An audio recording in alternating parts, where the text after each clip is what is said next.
Hello दोस्तों, आपके अपने यूट्यूब चैनल में आपका स्वागत है। आज हम आपको सेल व बैटरी से संबंधित टॉप एमसीक्यू क्वेश्चन करवाएंगे। आज हमारा सेल व बैटरी का पार्ट सेकंड है। इससे पहले हमने पार्ट फर्स्ट कंप्लीट कर लिया है। जिसने भी वह वीडियो नहीं देखा हो वह इस वीडियो को ज़रूर देखें। वीडियो को बिना स्किप के लास्ट तक ज़रूर देखना, जिससे कि कोई भी क्वेश्चन न छूट सके। बिना देरी के हम अपनी क्लास को स्टार्ट करते हैं। आज का हमारा पहला क्वेश्चन है, रासायनिक क्रियाएँ किस सेल में उत्क्रमणीय होती है। आपको बताना है रासायनिक क्रिया किस सेल में उत्क्रमणीय होती है। तो इसका राइट आंसर का ऑप्शन है द्वितीयक सेल। द्वितीयक सेल में रासायनिक क्रियाएं उत्क्रमणीय होती है। अगला क्वेश्चन है जो कि प्रीवियस एग्जाम में पूछा गया था, बहुत ही इंपॉर्टेंट क्वेश्चन है। लेड एसिड सेल का पॉजिटिव टर्मिनल किस धातु का बना होता है। आपको बताना है लेड एसिड सेल का पॉजिटिव टर्मिनल किस धातु का बनाया जाता है। तो इसका राइट आंसर होगा lead peroxide PbO2। Lead peroxide या PbO2 का यह बना होता है। अगला क्वेश्चन है जो प्रीवियस एग्जाम में पूछा गया था, लेड एसिड सेल का नेगेटिव टर्मिनल किस धातु का बना होता है। तो इसका राइट आंसर होगा स्पंज लेड या Pb का बना होता है। अगले क्वेश्चन की ओर आगे बढ़ते हैं। अगला क्वेश्चन है हमारा, lead acid cell full charge हो जाने पर पॉजिटिव टर्मिनल किस कलर का हो जाता है। आपको बताना है लेड एसिड सेल का फुल चार्ज हो जाने पर पॉजिटिव टर्मिनल किस कलर का हो जाता है। तो इसका राइट आंसर होगा चॉकलेटी भूरा या ब्राउन कलर का हो जाता है। अगला क्वेश्चन है, lead acid cell full charge हो जाने पर नेगेटिव टर्मिनल किस कलर का हो जाता है। तो इसका राइट आंसर हो जाएगा ग्रे कलर। नेगेटिव टर्मिनल जो कि ग्रे कलर का हो जाता है और पॉजिटिव टर्मिनल जो कि चॉकलेटी भूरा या ब्राउन कलर का हो जाता है। अगले क्वेश्चन की ओर आगे बढ़ते हैं। अगला क्वेश्चन है हमारा, लेड एसिड सेल में कौन सा इलेक्ट्रोलाइट डाला जाता है। आपको बताना है लेड एसिड सेल में जो इलेक्ट्रोलाइट डाला जाता है वह कौन सा होता है। वह होता है सल्फ्यूरिक अम्ल। सल्फ्यूरिक अम्ल का इसमें प्रयोग किया जाता है। Option D is the right answer. अगले क्वेश्चन की ओर आगे बढ़ते हैं। लेड एसिड सेल में कौन कौन से एक्टिव मटेरियल हैं। आपको बताना है लेड एसिड सेल में कौन कौन से एक्टिव मटेरियल हैं। तो इसका राइट आंसर होगा ऑप्शन डी उपरोक्त सभी। तनुगंधक अम्ल का प्रयोग किया जाता है, स्पंज लेड होता है और लेड पेरोक्साइड का इसमें प्रयोग होता है जो कि एक्टिव मटेरियल है। अगले क्वेश्चन की ओर आगे बढ़ते हैं। लेड एसिड बैटरी के टर्मिनल को जंग से बचाने के लिए किसका प्रयोग किया जाता है। आपको बताना है लेड एसिड बैटरी के टर्मिनल को जंग से बचाने के लिए किसका प्रयोग किया जाता है। तो इसका राइट आंसर होगा ऑप्शन डी पेट्रोलियम जेली। इसमें हम पेट्रोलियम जेली का प्रयोग करते हैं। अगला क्वेश्चन है, लेड एसिड बैटरी में शॉर्ट सर्किट को रोकने के लिए किसका प्रयोग किया जाता है। बहुत ही इंपॉर्टेंट क्वेश्चन है। आपको बताना है लेड एसिड बैटरी में शॉर्ट सर्किट को रोकने के लिए किसका प्रयोग किया जाता है। तो इसका राइट आंसर का ऑप्शन है सेपरेटर का इसमें प्रयोग करते हैं। अगला क्वेश्चन है, इलेक्ट्रोलाइट का तापमान गुणांक होता है। आपको बताना है इलेक्ट्रोलाइट का तापमान गुणांक कितना होता है। तो इसका राइट आंसर होगा option C negative temperature confident. Negative temperature sufficient होता है। अगला क्वेश्चन है, बैटरी में नेगेटिव प्लेट की संख्या पॉजिटिव प्लेट की संख्या से अधिक रखी जाती है। आपको बताना है बैटरी में नेगेटिव प्लेट की संख्या पॉजिटिव प्लेट की संख्या से कितनी अधिक रखी जाती है। तो इसका राइट आंसर होगा ऑप्शन बी एक प्लेट संख्या इसकी अधिक, नेगेटिव प्लेट की संख्या पॉजिटिव प्लेट से एक अधिक रखी जाती है। अगला क्वेश्चन है, लेड एसिड बैटरी में डिस्चार्जिंग के पश्चात दोनों प्लेट किस धातु की बन जाती है। आपको बताना है लेड एसिड बैटरी में डिस्चार्जिंग के पश्चात दोनों प्लेट किस धातु की बन जाती है। तो इसका राइट आंसर होगा option B lead sulphate PbSO4 की यह बन जाती है। आपको ध्यान रखना है।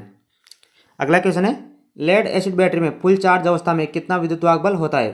आपको बताना है लेड एसिड बैटरी में फुल चार्ज अवस्था में कितना विद्युत वाहक बल उत्पन्न होता है। तो इसका राइट आंसर होगा option C 2.2 volt. Full charge अवस्था में इसका विद्युत वाहक बल 2.2 वोल्ट होता है। अगला क्वेश्चन है, लेड एसिड बैटरी में फुल चार्ज अवस्था में कितना अपेक्षित घनत्व होता है। आपको बताना फुल चार्ज अवस्था में इसका अपेक्षित घनत्व कितना होता है। तो इसका राइट आंसर होगा ऑप्शन बी 1.25 से 1.28। आपको ध्यान रखना है 1.25 से 1.28 या 1280 इसका राइट आंसर होगा। अगला क्वेश्चन है, लेड एसिड बैटरी में अर्ध चार्ज अवस्था में कितना विद्युत वाहक बल होता है। और आपको बताना है लेड एसिड बैटरी जब हाफ चार्ज होती है तो उसमें उसका विद्युत वाहक बल का मान कितना होगा। तो इसका राइट आंसर का ऑप्शन डी 2 वोल्ट से 2.15 वोल्ट इसका मान होगा।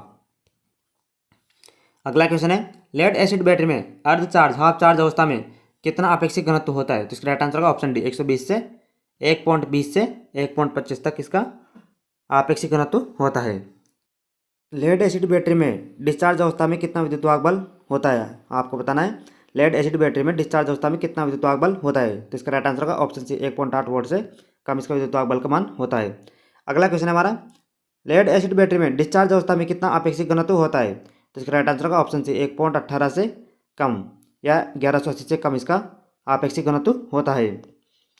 अगला क्वेश्चन हमारा, लेड एसिड सेल का इंटरनल रेजिस्टेंस कितना होता है? आपको बताना लेड एसिड सेल का इंटरनल रेजिस्टेंस कितना मान होता है। तो इसका राइट आंसर होगा 2 ओम। इसका मान 2 ओम होता है। अगला क्वेश्चन है, किसी सेल की क्षमता किस में मापी जाती है? आपको बताना है किस सेल की क्षमता किस में मापी जाती है। तो इसका राइट आंसर होगा option D, ampere hour. Ampere hour में किस सेल की क्षमता मापी जाती है। अगला क्वेश्चन है हमारा, लेड एसिड सेल की एम्पियर आवर दक्षता कितनी होती है? आपको बताना लेड एसिड सेल की एम्पियर घंटा दक्षता कितनी होती है। तो इसका राइट आंसर होगा ऑप्शन बी, 90% से 95% तक इसकी एम्पियर आवर दक्षता होती है।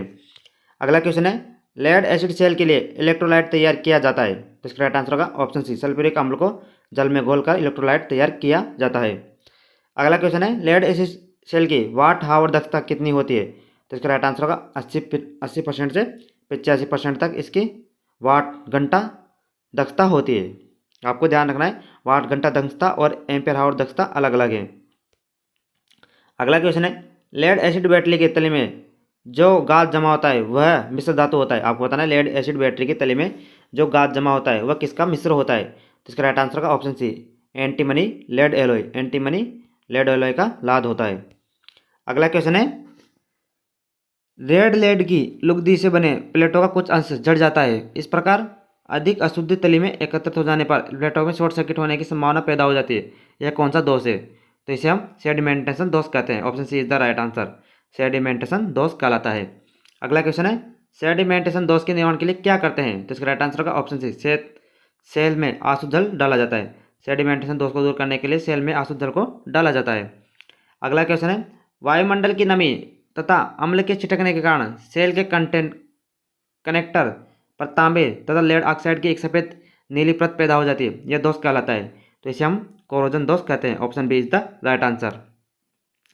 कोरोजन दोष के निवारण के लिए क्या किया जाता है? आपको बताना है कोरोजन दोष के निवारण के लिए हम क्या करते हैं। तो इसका राइट आंसर का ऑप्शन सी, टर्मिनल को गर्म पानी से धोकर ग्रीस लगा देते हैं। टर्मिनल को गर्म पानी से धोकर इस पर ग्रीस लगा देते हैं, जिससे कि कोरोजन दोष दूर हो जाता है।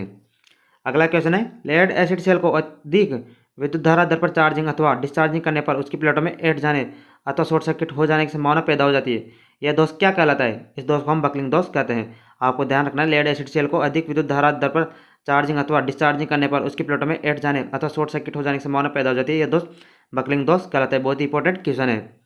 अगला क्वेश्चन है, किस दोष को दूर करने के लिए सेल को 6 एम्पियर से अधिक दर पर चार्ज अथवा 25 एम्पियर से अधिक विद्युत धारा दर पर डिस्चार्ज नहीं करना चाहिए। तो इसका राइट आंसर का ऑप्शन सी, बकलिंग दोष को दूर करने के लिए सेल को 6 एम्पियर से अधिक दर पर तथा 25 एम्पियर से अधिक विद्युत धारा की दर पर डिस्चार्ज नहीं करना चाहिए।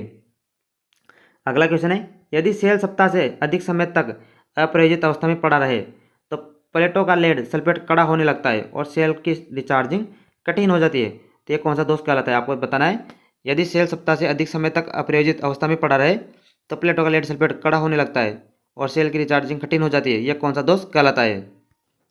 इस दोष को हम सल्फेशन दोष कहते हैं। Option B is the right answer.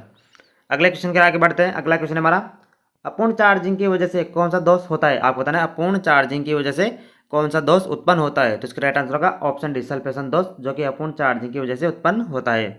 अगला क्वेश्चन है, ट्रिकल चार्जिंग का प्रयोग कौन से दोष को दूर करने के लिए किया जाता है? आपको बताना है ट्रिकल चार्जिंग का प्रयोग कौन से दोष को दूर करने के लिए किया जाता है। तो इसका राइट आंसर होगा ऑप्शन सी, सल्फेशन दोष को दूर करने के लिए ट्रिकल चार्जिंग विधि का प्रयोग किया जाता है। बहुत ही इंपॉर्टेंट क्वेश्चन है। अगला क्वेश्चन है, सल्फेशन दोष को दूर करने के लिए 1 एम्पियर विद्युत धारा दर पर लंबे समय तक चार्ज करने की विधि क्या कहलाती है? तो इसे हम ट्रिकल चार्जिंग विधि कहते हैं। Option C is the right answer. अगला क्वेश्चन है, सल्फेशन दोष युक्त बैटरी को ट्रिकल चार्जिंग में कितना करंट दिया जाता है? तो इसका राइट आंसर होगा ऑप्शन बी, सामान्य चार्जिंग करंट का 2 से या 3% तक का करंट इसमें दिया जाता है। अगला क्वेश्चन है, बैटरी की चार्ज अवस्था की जांच किस यंत्र से की जाती है? तो इसका राइट आंसर होगा ऑप्शन डी, उपरोक्त सभी, हाइड्रोमीटर के द्वारा, गैस डिस्चार्ज मीटर के द्वारा, high rate discharge cell tester या टोंग टेस्ट के द्वारा हम बैटरी की चार्ज अवस्था को जांच कर सकते हैं। अगला क्वेश्चन है, अधिक मान की विद्युत धारा प्राप्त करने के लिए सेलों को किस क्रम में संयोजित किया जाता है? आपको बताना है अधिक मान की विद्युत धारा प्राप्त करने के लिए सेलों को किस क्रम में संयोजित किया जाता है। तो इसका राइट आंसर होगा ऑप्शन बी, समांतर क्रम में। इसे हम समांतर क्रम में संयोजित करते हैं। अगला क्वेश्चन है, अधिक विद्युत वाहक बल प्राप्त करने के लिए सेलों को किस क्रम में संयोजित किया जाता है? तो इसका राइट आंसर होगा सीरीज क्रम में। अधिक विद्युत वाहक बल उत्पन्न करने के लिए हम इन्हें श्रेणी क्रम में या सीरीज क्रम में जोड़ते हैं। अगला क्वेश्चन है, लेड एसिड सेल की तुलना में निकल आयरन सेल की दक्षता कम होती है क्योंकि इसका आंतरिक प्रतिरोध अधिक होता है। Option B is the right answer. Lead acid cell की तुलना में निकल आयरन सेल की दक्षता कम होती है क्योंकि इसका आंतरिक प्रतिरोध अधिक होता है। अगला क्वेश्चन है, निकल आयरन सेल होता है, यह द्वितीयक सेल होता है। निकल आयरन सेल जो कि द्वितीयक सेल होता है। अगला क्वेश्चन है, चार्जिंग के समय लेड एसिड सेल विद्युत ऊर्जा को परिवर्तित करता है। आपको बताना चार्जिंग के समय लेड एसिड सेल विद्युत ऊर्जा को किस ऊर्जा में परिवर्तित करता है। तो इसका राइट आंसर होगा ऑप्शन सी, यह विद्युत ऊर्जा को रासायनिक ऊर्जा में परिवर्तित करता है। अगला क्वेश्चन है, इलेक्ट्रोलाइट की अवस्था को व्यक्त किया जाता है। आपको बताना इलेक्ट्रोलाइट की अवस्था को किस में व्यक्त किया जाता है। तो इसका राइट आंसर होगा आपेक्षिक घनत्व के द्वारा इसको व्यक्त किया जाता है। अगला क्वेश्चन है, द्वितीयक सेल का मुख्य लाभ क्या है। आपको बताना द्वितीयक सेल का मुख्य लाभ क्या है। तो इसका राइट आंसर होगा इन्हें पुनः आवेशित किया जा सकता है। द्वितीयक सेल को पुनः आवेशित हम कर सकते हैं ये, क्योंकि इनमें उत्क्रमणीय अभिक्रिया होती है। अगला क्वेश्चन है, निकल आयरन सेल में कौन सा इलेक्ट्रोलाइट भरा जाता है। तो इसका राइट आंसर होगा potassium hydroxide. Nickel iron cell में हम पोटेशियम हाइड्रोक्साइड इलेक्ट्रोलाइट का प्रयोग करते हैं, आपको ध्यान रखना है। अगला क्वेश्चन है, निकल आयरन सेल को किस नाम से जाना जाता है। तो इसका राइट आंसर होगा अप्रोक्सबी। क्षारीय सेल, एडिशन सेल तथा गीला द्वितीयक सेल भी इसे हम कहते हैं। आपको ध्यान रखना है, निकल आयरन सेल को क्षारीय सेल, एडिशन सेल, गीला द्वितीयक सेल भी कहते हैं। अगला क्वेश्चन है, निकल आयरन सेल में कौन सा दोष पाया जाता है। आपको बताना निकल आयरन में कौन सा दोष पाया जाता है। तो इसका राइट आंसर होगा केवल सेडिमेंटेशन दोष। सेडिमेंटेशन दोष ही इसके अंतर्गत पाया जाता है। अगला क्वेश्चन है, एक कूलम्ब विद्युत धारा किस इलेक्ट्रोलाइट से मुक्त होने वाले पदार्थ के द्रव्यमान को क्या कहा जाता है। तो इसके हम पदार्थ का विद्युत रासायनिक तुल्यांक कहते हैं। Option C is the right answer. पदार्थ का विद्युत रासायनिक तुल्यांक बराबर एक कूलम्ब विद्युत धारा विद्युत द्वारा किसी इलेक्ट्रोड में मुक्त होने वाले पदार्थ के द्रव्यमान को पदार्थ का विद्युत रासायनिक तुल्यांक कहते हैं। अगला क्वेश्चन है, बैटरी प्रभाव का एक उदाहरण है। आपको बताना बैटरी किस प्रभाव का उदाहरण है। तो इसका राइट आंसर होगा रासायनिक। बैटरी जो कि रासायनिक प्रभाव का एक उदाहरण है। अगला क्वेश्चन है, गलती से एक सेल कनेक्शन समांतर समूह में उत्क्रमित हो जाता है, सेल के इस समूह में क्या घटित होगा। तो इसका राइट आंसर होगा अधिकतम धारा प्रवाहित होगी और सेल खराब हो सकती है। आपको ध्यान रखना है, गलती से अगर एक सेल कनेक्शन समांतर समूह में उत्क्रमित हो जाता है तो सेल में अधिकतम धारा प्रवाहित होगी और सेल खराब हो सकती है। अगला क्वेश्चन है, किसी शुष्क सेल में धनात्मक इलेक्ट्रोड के रूप में रोड को केंद्र में स्थापित किया जाता है। तो इसका राइट आंसर होगा कार्बन। कार्बन रोड को केंद्र में स्थापित किया जाता है। किसी शुष्क सेल में धनात्मक इलेक्ट्रोड के रूप में कार्बन रोड को केंद्र में स्थापित किया जाता है। अगला क्वेश्चन है, हाइड्रोमीटर का प्रयोग किसी इलेक्ट्रोलाइट के विशिष्ट गुरुत्व को मापने के लिए किया जाता है। यदि हाइड्रोमीटर 1.26 रीडिंग को दिखाता है तो लेड एसिड सेल की दशा क्या होगी। तो इसका राइट आंसर होगा पूर्ण चार्ज। वह पूर्ण चार्ज हो गया है। आपको ध्यान रखना है, यदि हाइड्रोमीटर 1.26 की रीडिंग दिखा रहा है तो लेड एसिड सेल पूर्ण चार्ज हो चुका है। अगला क्वेश्चन है, लेड एसिड बैटरी की सेल प्लेट में आंतरिक शॉर्ट सर्किट होने पर क्या होगा। तो इसका राइट आंसर होगा अप्रोक्सली।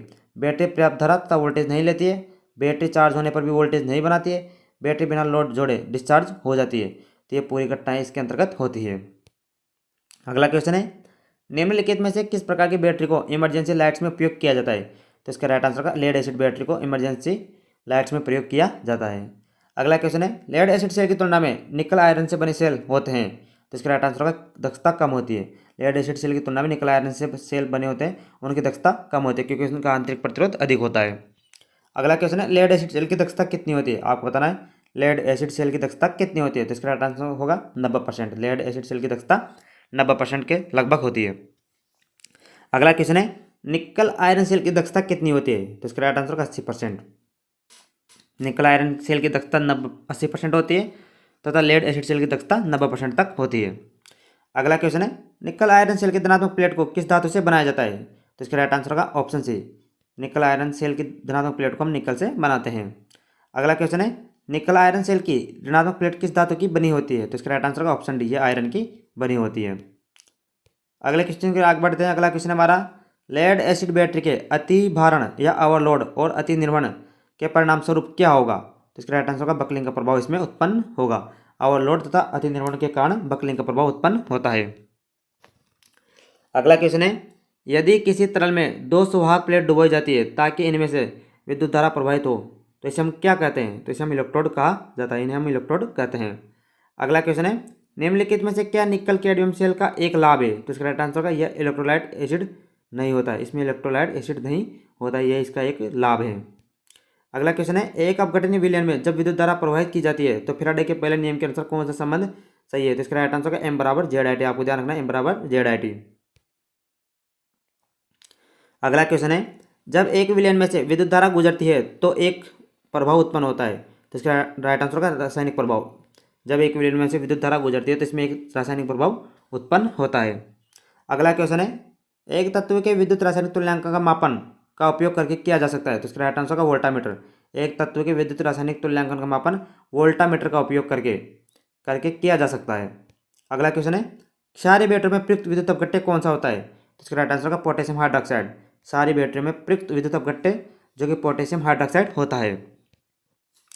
अगला क्वेश्चन है, सीसा अम्ल भंडारण बैटरी में प्रयोग किया जाने वाला अम्ल कौन सा है। तो इसका राइट आंसर होगा ऑप्शन सी H2SO4। इसमें H2SO4 का प्रयोग किया जाता है। अगले क्वेश्चन के आगे बढ़ते हैं, हाइड्रोजन और ऑक्सीजन गैस का विकास में उत्पन्न होने वाली एक संभावित समस्या है। तो इसका राइट आंसर होगा सीसा अम्ल बैटरी में उत्पन्न होने वाली एक समस्या है। इसी के साथ आज की वीडियो हमारी यहीं समाप्त होती है। यदि आपको वीडियो अच्छी लगी हो तो हमारे चैनल को सब्सक्राइब जरूर करना और बेल आइकन को जरूर दबाना, जिससे कि हमारी वीडियो की अपडेट आपके पास जल्दी से जल्दी पहुंच सके। इसी के साथ हम अपनी वीडियो को यहीं समाप्त करते हैं। धन्यवाद।